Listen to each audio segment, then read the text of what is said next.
Point నేను పద్మ. జగనన్న కాలనీలో material scam, metre బోర్డులు, సర్వీసు వైర్ల పేరుతో కుంభకోణం. 2 ఏళ్ల క్రిందట మెటీరియల్ అప్పుడున్న రేట్ల కంటే 3 రెట్లు అదనంగా పెట్టి కొనుగోలు. చక్రం తిప్పిన జగన్ క్లాస్మేట్ హర్షవర్ధన్ రెడ్డి, పూర్తిగా సహకరించిన సీఎండీ సంతోష్ రావు. వైసీపీ హయాంలో పనుల కేటాయింపులో హర్షవర్ధన్ కీలక పాత్ర. నేరుగా ప్రతి డిస్కంకు వెళ్లి పంపకాలు, సీఎండీ సీటులో కూర్చుని కమిషన్ కేటాయింపులు, పనులు పొందిన వ్యక్తుల దగ్గర నుంచి 8% కమిషన్ వసూలు. కొన్న మెటీరియల్ ఇంతకీ ఏమైంది, ఎక్కడ పెట్టారు? ఇవన్నీ విన్నప్పుడు మీకు అర్థమై ఉంటుంది అసలు ఏం జరిగింది, అసలు ఇప్పుడు ఏం జరుగుతుంది, దానికి సంబంధించి ఎవరైనా రెస్పాండ్ అయ్యారా, దానికి సంబంధించి కొనుగోలు చేసిన మెటీరియల్ ఏమైంది, ఎవరి దగ్గర ఉంది, కమిషన్లు అయితే తీసుకోవడం జరిగింది, కమిషన్కి సంబంధించి ఇప్పుడు ఏమన్నా వివరాలు అడుగుతున్నారంటూ కూడా చాలా ప్రశ్నలు అయితే ఉత్పన్నమవుతున్నాయి.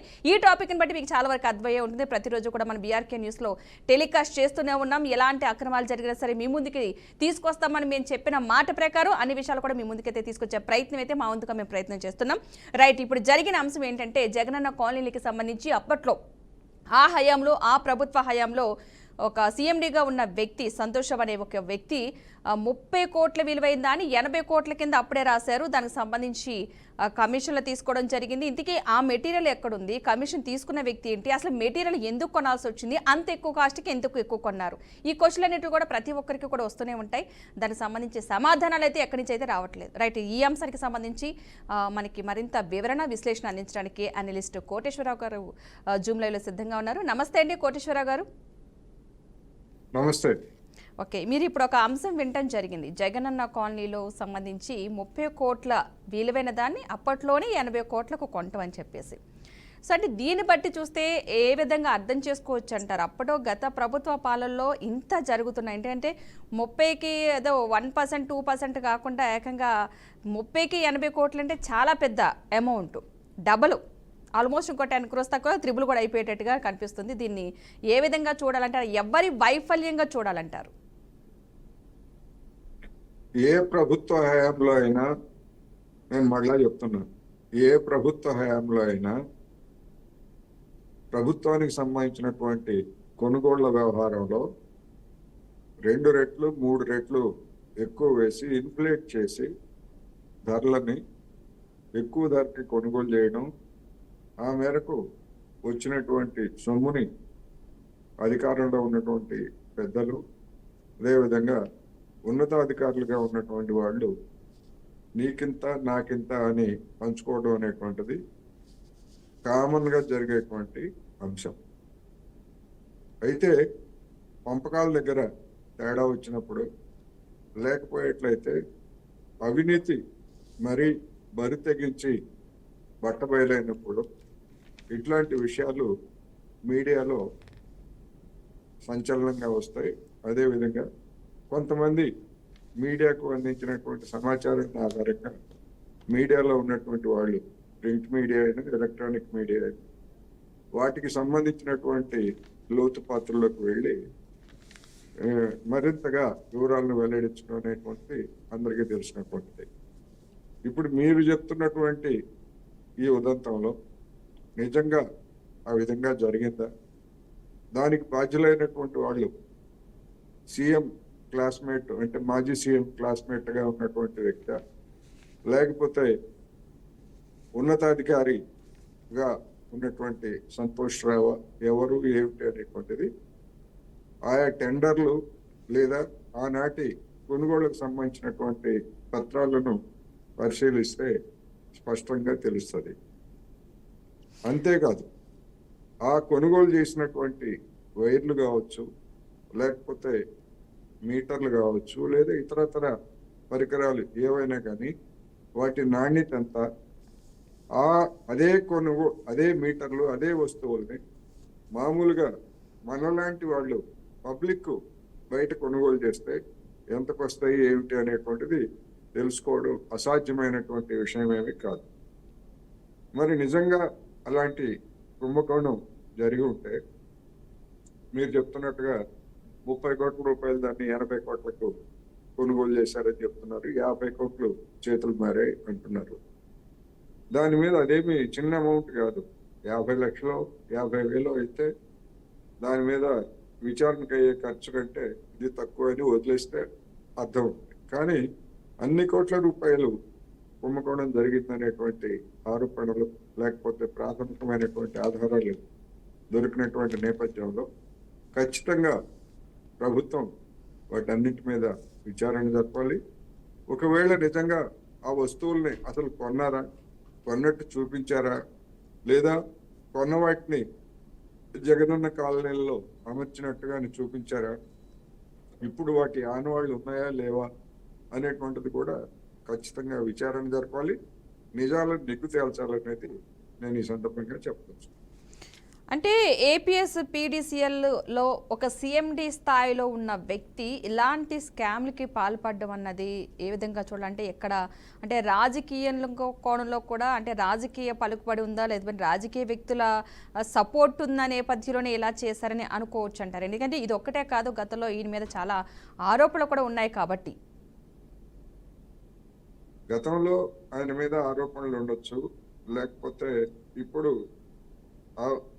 పాల్పడ్డారని చెప్తున్నటువంటి అవినీతి చోటు చేసుకొని ఉండొచ్చు. దానికి ఆయనే కారకుడా లేదా మరొకరా అనేటువంటిది ఒక జర్నలిస్ట్గా నేనైతే పరిశీలించలేదు. అందువలన దాన్ని అవునని చెప్పదలుచుకోలేదు, అలాగని చెప్పేసి కాదని చెప్పదలుచుకోలేదు. ఇలాంటి విషయాలన్నీ కూడా ప్రభుత్వం విచారణ జరిపినప్పుడు సిఎండిగా ఉండొచ్చు, లేదా సిఎండిగా ఉన్నటువంటి వ్యక్తి కొనుగోళ్లకు సంబంధించి మరొక అధికారికి అధికారాలని బదిలీ చేసి ఉండొచ్చు, ఆ అధికారి కొనుగోలు చేసి ఉండొచ్చు. అందువలన అసలు ఏం జరిగింది అనేటువంటిది విచారణలో బయటకు వచ్చిన తర్వాత మాత్రమే ఫలానా అధికారి ఈ అక్రమాలకు పాల్పడ్డారు, లేదా ఫలానా అధికారి హయాంలో ఇది జరిగింది అని చెప్పగలం తప్ప ముందుగానే ఫలానా వాళ్ళు చేశారు అలా విధంగా చేయలేదు అని సర్టిఫికెట్లు ఒక మీడియాలో ఒక విశ్లేషకుడిగా లేదా ఒక జర్నలిస్టుగా ఆ విధమైనటువంటి సర్టిఫికెట్లు నేనైతే ఇవ్వను. అందుకని దీని మీద ప్రభుత్వానికి ఈ వచ్చినటువంటి ఆరోపణ వాస్తవమా కాదా, దీనిలో ప్రాథమికమైనటువంటి ఆధారాలు ఉన్నాయా లేదా అనేటువంటిది స్పష్టంగా ప్రభుత్వం విచారణ జరపాలి. విచారణ జరిపి నిగ్గు తేల్చాలి అని మాత్రమే నేను ఈ సందర్భంగా మరొకసారి గట్టిగా చెప్పదలుచుకున్నాను. అంటే యాక్చువల్గా ఏదైనా ప్రభుత్వానికి సంబంధించి మెటీరియల్ తీసుకుంటున్నప్పుడు అవి క్రాస్ చెక్ చేస్తారు కదా ప్రభుత్వం, ఎలా అయినా సరే. అంటే ఎంత కొన్నారు, ఏం కొన్నారు, అసలు దాన్ని దేనికి యూజ్ చేస్తున్నారు అనేది అయితే ఒక క్లారిటీ ఉంటుంది. అంటే ఇక్కడ అలాంటి క్లారిటీ లేదన్నట్టుగా జరుగుతున్న నేపథ్యంలో దీన్ని మనం ఏ విధంగా చూడొచ్చు అంటారు? అంటే ఒక ప్రభుత్వం లెక్కన ఏ మెటీరియల్ తీసుకున్నా కొంచెం లెక్కలు ఉంటాయి, దాన్ని దేనికి యూజ్ చేస్తున్నారు అన్నది కూడా లెక్కలు ఉంటాయి. కానీ కొన్న మెటీరియల్ ఏమైందో తెలియదు, కొన్నట్టు మాత్రం బిల్లులు దొరుకుతున్నాయి. మరి దీన్ని మనం ఏ విధంగా చూడొచ్చు అంటారు? డెఫినెట్ గా ఎందుకంటే బల్క్ కొనుగోళ్లు చేసినప్పుడు ఒక కాలనీ అంటే ఉన్నటువంటి ఇళ్లన్నిటికీ కూడా ఒకే విధమైనటువంటి ప్యాటర్న్ లో పరికరాలని అమలుస్తారు. అందువల్ల ఒక్కొక్క మీటర్లు కావచ్చు, లేకపోతే ఇతర బల్బులు కావచ్చు, వైర్లు కావచ్చు, పెద్ద మొత్తంలో కొనుగోలు చేస్తారు కనుక ఇదిగో మా మీటర్ ఇది, దాని యొక్క నాణ్యత ఇది అని చెప్పేసి శాంపుల్స్, లేదా మా వైరు ఇది, ఈ వైరు శాంపుల్ ఇది అని చెప్పేసి టెండర్దారులకి అటువంటి నిబంధన కనుక ఉండేట్లయితే వాళ్ళు వాటన్నిటిని కూడా సమర్పిస్తారు. ఆ సమర్పించిన తర్వాత కొనుగోలు టెండర్ల ప్రక్రియ పూర్తయిన తర్వాత ఆ సరుకుని కాంట్రాక్టరు ఎవరైతే టెండరు దక్కించుకున్నారో ఆ కాంట్రాక్టరు ఆ సరుకుని అందజేసినప్పుడు క్వాలిటీ కంట్రోల్ సంబంధించినటువంటి సిబ్బంది, అధికారి కావచ్చు, లేకపోతే ఇన్స్పెక్టర్ స్థాయిలో ఉన్నటువంటి వాళ్ళు కావచ్చు, ఇటువంటి వాళ్ళు ఉంటారు. వాళ్ళు చెక్ చేసి టెండర్లో స్పెసిఫై చేసినటువంటి దానికి అనుగుణంగానే మీటర్లు ఉన్నాయి, లేకపోతే వైర్ ఉన్నది, లేకపోతే బల్బులు ఉన్నాయి, లేదా ఇతర పరికరాలు ఉన్నాయి అని చెప్పేసి సర్టిఫై చేసిన తర్వాత మాత్రమే వాటిని డిపార్ట్మెంట్కి అందజేస్తారు. ఆ డిపార్ట్మెంట్కు అందజేసేటువంటి క్రమంలో కూడా అక్రమాలు జరిగేందుకు అవకాశం ఉంటాయి. ఎందుకంటే స్పెసిఫికేషన్లో చూపించేది లేదా ఎక్స్పెక్ట్ చేసింది ఒకటి అయితే వాస్తవానికి సరఫరా చేసే సమయానికి అంతకంటే నాసిరకం లేకపోతే మరొకటి చేసేటువంటి అవకాశం కూడా ఉంటుంది.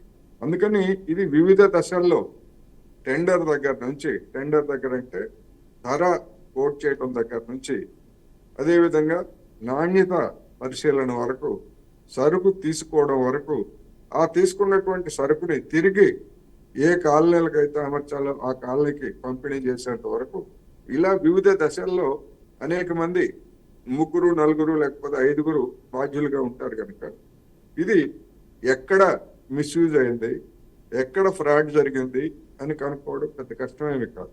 అందుకని ఈ దశలన్నింటినీ సక్రమంగా అమలు జరిపారా లేదా అనేటువంటిది సమగ్రమైనటువంటి విచారణలో మాత్రమే తేలుతుంది. అందుకని అటువంటి విచారణ జరపాలనేది నా అభిప్రాయం. అంతేకాకుండా గతంలో సీఎంగా ఉన్న, గత ప్రభుత్వ హయాంలో సీఎంగా ఉన్న జగన్ క్లాస్మేట్ అంటే హర్షవర్ధన్ రెడ్డి పేరు కూడా ఇప్పుడు బయటకు వస్తుంది.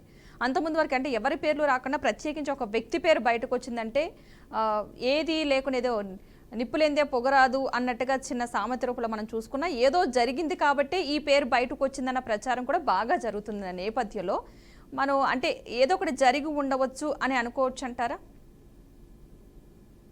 జరగటానికి అయితే అవకాశాలు ఉంటాయి. నేను ముందే చెప్పాను, అధికారంలో ఉన్నటువంటి వాళ్ళు, వాళ్ళని ఆశ్రయించుకున్నటువంటి వాళ్ళు ఎవరైనా కానీ పలుకుబడిని ఉపయోగించి వాళ్లే స్వయంగా టెండర్లు తీసుకోవచ్చు. లేదా వాళ్ళు తీసుకునేట్లయితే అధికారంలో ఉన్నటువంటి వాళ్ళతో ఉన్నటువంటి బంధం బయటకు వస్తే ఆ పెద్దలకి ఇబ్బంది కలుగుతుంది అనేటువంటి భయంతో కావచ్చు, లేదా మరొక కారణంతో కావచ్చు, బినామీల ద్వారా, అంటే మీరు చెప్తున్నటువంటి హర్షవర్ధన్ రెడ్డి నిజంగా ఆయనే కాంట్రాక్టర్గా దాన్ని కొనుగోలు చేశారా, ఆ టెండర్లు దక్కించుకున్నారా, ఆ సరఫరా చేశారా, లేదా ఒకవేళ సరఫరా చేయాల్సి వస్తే ఆయనకి ఏదైనా మ్యానుఫ్యాక్చరింగ్ సంస్థలు ఉన్నాయా, లేకపోతే వేరే దగ్గర ఎక్కడైనా సేకరించి ఆయన సరఫరా చేశారా మధ్యవర్తిగా ఉండి, ఎందుకంటే టెండర్ దక్కించుకొని, లేదా ఆయన ఇన్ఫ్లుయెన్స్ తోటి మరెవరి పేరుతో అయినా టెండరు వేయించి ఇచ్చారా అనేటువంటి విచారణలో తేలాలి. తేలకుండా మనం ప్రచారంలో ఉన్నది లేకపోతే ఇట్లా అనుకుంటున్నారు అనేటువంటి పేరుతోటి ఒక వ్యక్తి ఎవరైనా కావచ్చు, కాంట్రాక్టర్ కావచ్చు, లేదా రాజకీయ నాయకుడు కావచ్చు, రాజకీయ నాయకుల అనుచరుడు కావచ్చు, అలాంటి వాళ్ళ మీద ఫ్రాడ్ చేశారు అని ముద్ర వేయడం అనేటువంటిది అది చట్టబద్ధంగా ఇబ్బంది కలిగించేటువంటి అంశం కనుక ఆ విధమైనటువంటి సర్టిఫికెట్ కానీ లేదా ఆ విధమైనటువంటి ముద్ర కానీ మీడియాలో ఉన్నటువంటి మీరు కానీ నేను కానీ వేయకూడదు. అందుకని ఇదిగో ఈ విధమైనటువంటి అనుమానాలు వచ్చాయి, ఇటు ఫలానా వ్యక్తులు ఉన్నట్టుగా సమాచారం ఉన్నది, అది నిజమా కాదా అనేటువంటిది విచారణ జరిపించాలని మాత్రమే మనం రాయగలం, లేదా మనం వార్తలు ఇవ్వగలం, లేదా మనం వార్తల్ని చూపగలం. అంతే తప్ప నిర్ధారించి చెప్పడానికి మన దగ్గర ఆధారాలు ఉంటాయి. ఇప్పుడు బీఆర్కే న్యూస్ దగ్గర అలాంటి ఆధారాలు ఏమైనా ఉన్నాయనుకోండి, ఇదిగో మా దగ్గర ఉన్నటువంటి ఆధారాలు ఇవి అని చెప్పేసి మీరు చూపించవచ్చు. లేదా ఏదైనా విచారణ ఆదేశిస్తే మిమ్మల్ని కూడా మీరు మీ ఫలానా ఛానల్లో ఈ న్యూస్ ని ప్రసారం చేశారు, మీ దగ్గర ఉన్నటువంటి ఆధారం ఏమిటని విచారణ అధికారి అడిగితే మీరు వాటిని సమర్పించవచ్చు. అందువలన మనం చేసేటువంటి ఆరోపణ కానీ విమర్శ కానీ నిర్దిష్టంగా ఉండాలి అనేది నేను చెప్పదలుచుకున్నాను. ఓకే, ఈ అంశానికి సంబంధించి ఇప్పుడున్న కూటమి ప్రభుత్వం ఎలాగ అవినీతిని మేము క్షమించము అని చెబుతున్న నేపథ్యంలో ఏమైనా చర్యలు తీసుకునే అవకాశం అంటే ఏ విధమైన చర్యలు తీసుకోవచ్చు అంటారు? ఒకవేళ తీసుకోగలిగితే గనక, ఒకవేళ అది నిజమా అబద్ధం అనేది మనకి తెలియని నేపథ్యంలో, ఒకవేళ అది నిజమై ఉంటే, అబద్ధం అయితే అది ఎక్కడితో క్లోజ్ అవుతుంది, బట్ ఈ ప్రభుత్వం కూడా చర్యలు తీసుకోవాల్సిన అవసరం ఉందంటారు కదా? డెఫినెట్ గా ఎవరన్నా ఫిర్యాదు చేశారా లేదా అనేటువంటిది మనకు తెలియదు. నిజంగా ఎవరైనా ఫిర్యాదు చేసుంటే ఆ ఫిర్యాదు ఆధారంగా చేసుకోవచ్చు. లేదు ఎవరు ఫిర్యాదు చేయకపోతే ఇప్పుడు ఈ కార్యక్రమంలో మనం చర్చించుకున్నాం కనుక ఈ అంశాన్ని, దీన్ని ప్రాతిపదికగా ఈ విధమైనటువంటి విమర్శలు లేకపోతే వార్తలు వచ్చినటువంటి నేపథ్యంలో ప్రభుత్వం సోమోటోగా ఈ కార్యక్రమంలో జరిగినటువంటి చర్చను ఆధారంగా చేసుకొని ప్రభుత్వంలో ఉన్నటువంటి పెద్దలు, సంబంధిత శాఖ మంత్రి కావచ్చు లేదా ఉన్నతాధికారులు కావచ్చు, జోక్యం చేసుకొని దాని మీద విచారణకి ఆదేశించవచ్చు. ఒకవేళ ఆదేశించలేదు అనుకోండి, అప్పుడు ఏం చేయాలి ఏమిటి అనేటువంటిది ఒక గతంలో మీడియాలో పనిచేసినటువంటి అనుభవంతోను, అదేవిధంగా మీరు ఒక ఛానల్ తరఫున పనిచేస్తున్నటువంటి అనుభవంతోను దీన్ని మరింతగా పరిశోధించి మరిన్ని నిర్దిష్టమైనటువంటి ఆధారాలతోటి ఒక పౌరులుగా మీరైనా నేనైనా ఎవరైనా కానీ ఫిర్యాదు చేయవచ్చు. అప్పటికీ చర్య తీసుకోకపోతే ప్రభుత్వంలో ఉన్నటువంటి పెద్దలకి లేదా ఈ అక్రమాలకి పాల్పడినటువంటి వాళ్ళకి కూడా సొమ్ములు ముట్టాయనేటువంటి అభిప్రాయానికి అప్పుడు రావచ్చు తప్ప అప్పటి వరకు మనం ఏ విధమైనటువంటి నిరాధారమైనటువంటి ఆరోపణలు ఎవరి మీద చేయకూడదు. అయితే మరలా చెప్తున్నా, దీని మీద విచారణ జరిపించి నిజం కాకపోతే నిజం కాదని తేల్చొచ్చు. నిజమైతే దోషుల్ని శిక్షించి ప్రజల సొమ్ము కనుక దాన్ని రాబట్టేందుకు కూడా చర్యలు తీసుకోవాలి అని మాత్రం స్పష్టంగా చెప్పదలుచుకుంటాను. ఓకే, ఒకవేళ ఇన్ కేసు ఇలాంటివి ముందు ముందు ఆరోపణలు కావచ్చు, నిజాలు కావచ్చు జరగకుండా ఉండాలంటే ముందుగానే ఎలాంటి చర్యలు తీసుకుంటే మంచిదంటారు? ఎలాంటి చర్యలు అంటే ఇప్పుడు ప్రభుత్వ కొనుగోలుకు సంబంధించి పారదర్శకత ఉండాలి. నామినేషన్ పద్ధతిలో లేదా టెండర్లు పద్ధతిలో అనేటువంటిది రెండు ఉంటాయి. నామినేషన్ అంటే ఇప్పుడు ఎవరికైనా అత్యవసరమైనటువంటి కొనుగోలు చేయాల్సి వస్తే కొంతమంది ఏం చేస్తారంటే అధికారులు చివరి నిమిషం వరకు వాటి టెండర్ల ప్రక్రియ లేకపోతే పారదర్శకమైనటువంటి దాన్ని చేయకుండా చివరి నిమిషంలో మేము తప్పనిసరి మేము కొనుగోలు చేయాల్సి వచ్చింది, అందుకని గతంలో ఉన్నటువంటి కాంట్రాక్టర్లలో ఒకళ్ళకి మేము దీన్ని ఇచ్చాము అని చెప్పేసి చెప్పుకోవచ్చు.